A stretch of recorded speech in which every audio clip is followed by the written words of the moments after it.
मुलगा 10वीला असतो. आपण काय करतो? अच्छा बघ, 10वी झाली, चांगले मार्क्स मिळाले. आजकाल 10वीला खूप मार्क्स मिळतात. मग एवढे मार्क्स मिळून पालकांना पण समजायचं बंद होतं, की काय करायचं आता?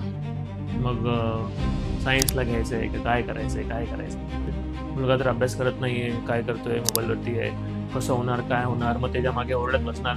साफ चुकीचं आहे. आणि मग 12वीच्या वेळेला ना ह्यांना डोक्यात येतं, की अरे 12वी म्हणजे आयुष्य आहे, पुढचं भविष्य आहे. 12वीचा अभ्यास कसा? जर तो क्लासला जातोय, आठवड्यातून नाही जमलं तर कमीत कमी 15 दिवसातून एकदा 100% व्हिजिट करायला पाहिजे. जर तुम्ही ह्या प्रवासातून चाललाय, मी तुम्हाला 100% सांगतो, मुलाची प्रगती 100% होणार आहे. आयुष्यातला हा एक इम्पॉर्टंट पार्ट आहे आपल्या मुलांच्या भविष्याबद्दल. आणि हा निर्णय जर बरोबर घेतला नाही, याच्यामध्ये जर आपली आपली 100% जबाबदारी पूर्ण नाही केली, तर आयुष्यभर आपल्याला पश्चाताप करण्यासारखी वेळ येते.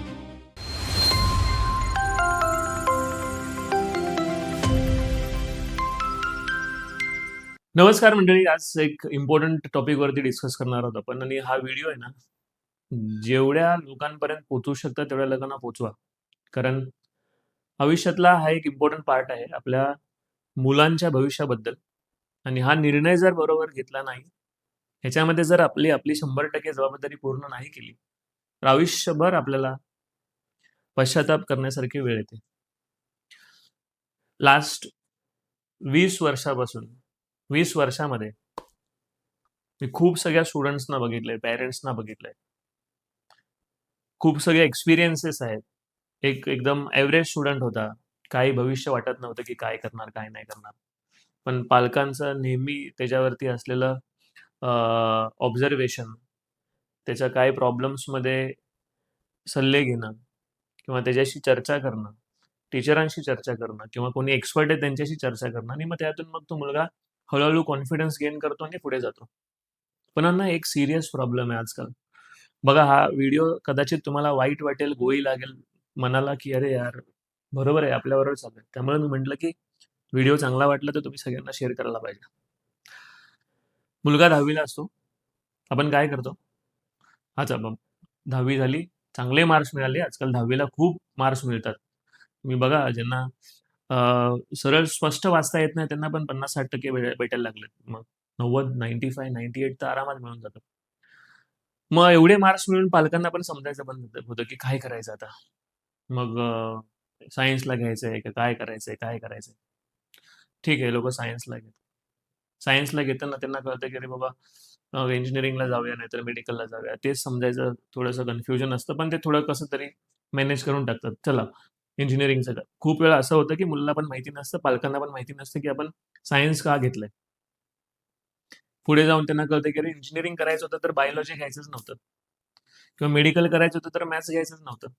काही लोकं 4 घेऊन जातात. कारण पुढचं माहितीच नसतं काय करायचं. बरं, 10th 11th-12thला आले. 11th-12thला आल्यानंतर मग मुलाला एकतर क्लासेस लावतात, कॉलेज तर चालूच असतं. कधीतरी एखाद्या दिवशी आठवलं की टेस्टचं मार्क्स काय? कधीतरी विचारतात. ठीक आहे, महिन्यातून एकदा, 2 महिन्यातून, 3 महिन्यातून, झालं. त्या मुलाची 11वी अशीच निघून जाते. आणि मग 12वीच्या वेळेला ना ह्यांना डोक्यात येतं, की अरे 12वी म्हणजे आयुष्य आहे, पुढचं भविष्य आहे. मग 12वीचा अभ्यास कसा? मग ते परत थोडे दिवस सीरियस होतात. कसा अभ्यास करतो? काय करतो? एकदा शाळेमध्ये, कॉलेजमध्ये जाऊन, क्लासेसमध्ये जाऊन भेटून येतात. पुन्हा सेम. परत 4-5 महिन्यांनी जशी एक्झाम येईल जवळ, तसं डिसेंबरच्या आसपास परत ते एकदम शॉकमध्ये येतात. अरे, मुलगा तर अभ्यास करत नाहीये, काय करतोय, मोबाईलवरती आहे, कसं होणार, काय होणार? मग त्याच्या मागे ओरडत बसणार. साफ चुकीचं आहे. जर खरोखरच मॉनिटरिंग करायची आहे ना, तर पहिल्या दिवसापासून करा. रोज त्याच्या बाजूला 1 तास बसा असं बोलतच नाही मी. बस त्याला एक डेली एक प्रश्न विचारा, की "बाबा आज काय शिकलास?" "ठीक आहे." "कुठे आहे बघू बरं?" "ठीक आहे." जर तो क्लासला जातोय, आठवड्यातून नाही जमलं तर कमीत कमी 15 दिवसातून एकदा 100% व्हिजिट करायला पाहिजे. ते क्लासेसवाले इरिटेट होते, काही प्रॉब्लेम नाही. जावा, बसा. कसा करतोय आमचा सोहम अभ्यास? आमचा प्रतीक कसा अभ्यास करतोय सांगा बरं? काय चुकतंय? मुलाला कळेल की आई-वडील येतायत, त्यामुळे त्याला जाणं गरजेचं आहे. डिसिप्लिनमध्ये राहणं गरजेचं आहे. क्लासेसवाल्यांना पण कळते की अरे पॅरेंट खूप सिन्सिअर आहे. ह्याच्यावरती बघायला पाहिजे. सोहम तुझे आई-बाबा येतात ना, अभ्यास कर. हे आपण करतोय नाही. मग नंतर त्यांना शेवटच्या क्षणी मग अरे टेस्टचे मार्क्स कमी भेटले, काय भेटले? अरे तुम्हाला नाही येते, तुम्ही अनपढ आहे, काय प्रॉब्लेम नाही ना. काय प्रॉब्लेम नाही. आता माझे वडील शिकलेच नाहीत. बरं अनपढ बोलले म्हणून काय कोणाला वाईट वाटायची गरज नाही. Extremely sorry. नाही शिकलेले आहेत. शब्द कदाचित चुकीचा वापरला असेल मी. नाही शिकलेले आहेत. होतं ना त्या काळामध्ये नव्हती तशी आपल्याकडे सुविधा. घरच्या जबाबदारी होत्या. नाही शिकलो आपण. मग काय करायचं? ठीक आहे ना, नाही जमत तर बाजूला बसा. काय करतोय? मोबाईलवरती गेम खेळतोय का? मग काय करतोय? का फक्त काहीतरी असं लिहित बसलाय टाईमपासमध्ये? बघा ना, बसा ना बाजूला. तर आपण 100% एखाद्या गोष्टीमध्ये इंटरेस्ट गाठला ना, तर आपल्याला आनंद येतो, नाहीतर मग त्रास तर होतो. चांगलं होत असेल तर आनंद होतो.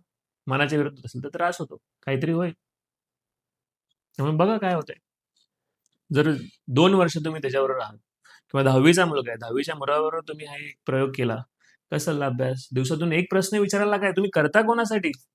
आपण सगळे असं वाटतं, की आपल्या मुलांसाठीच, भविष्यासाठी करतोय, आपल्या स्वतःसाठी करतोय.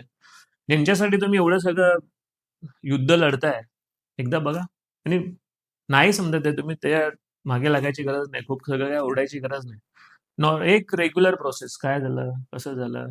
ठीक आहे. जर तुम्ही ह्या प्रवासातून चाललाय, मी तुम्हाला 100% सांगतो, मुलाची प्रगती 100% होणार आहे. अजून एक मुद्दा आहे. हे जेव्हा आपण डिस्कशन करतो ना मुलांबरोबर, तेव्हा त्याचा ना इंटरेस्ट शोधायचा प्रयत्न करा, की बाबा तुला काय करायचंय? काय आवडतंय? मग 2-3 ऑप्शन्स तुम्ही लिहून ठेवा. कारण तो पुढच्या वेळेला नवीन ऑप्शन नको सांगायला. मुलगा काय करतोय 10 ऑप्शन्स बनवतोय. आता 3 पुढच्या वेळेला 3 मग मागचे गेले ऑप्शन नवीनच ऑप्शन आले. 2-3 ऑप्शन्स बाबा मला ह्याच्यात करियर करायचंय, ह्याच्यात करियर करायचं, ह्याच्यात करियर करायचं. समजा 3 ऑप्शन्स आहेत. मग 3 ऑप्शन्स मधले प्रत्येक ऑप्शनचं कोण एक्सपर्ट आहे ना त्याच्याकडे जावा आणि बसा. त्याला घेऊन जावा आणि बसा. पालकच त्यांना फोन करून सांगतात, ह्याला स्कोप आहे का, त्याला स्कोप आहे. मुलाला घेऊन जावा. मुलाशी इंटरॅक्शन होते त्या माणसाचं.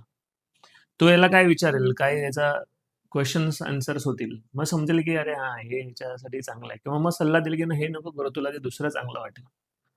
जे त्या मुलाने 3 ऑप्शन शोधले, त्या तिन्ही ऑप्शनमध्ये तुम्ही सगळ्यांची माहिती घ्यायला पाहिजे आणि सगळ्यांचं माहिती घेतल्यानंतर मग त्याच्या बुद्धीप्रमाणे, त्याच्या इंटरेस्टप्रमाणे आपल्याला एक रस्ता शोधून ठेवायला पाहिजे. 12वी होता. सेम 10वीच्या मुलांना, पालकांना पण असंच आहे.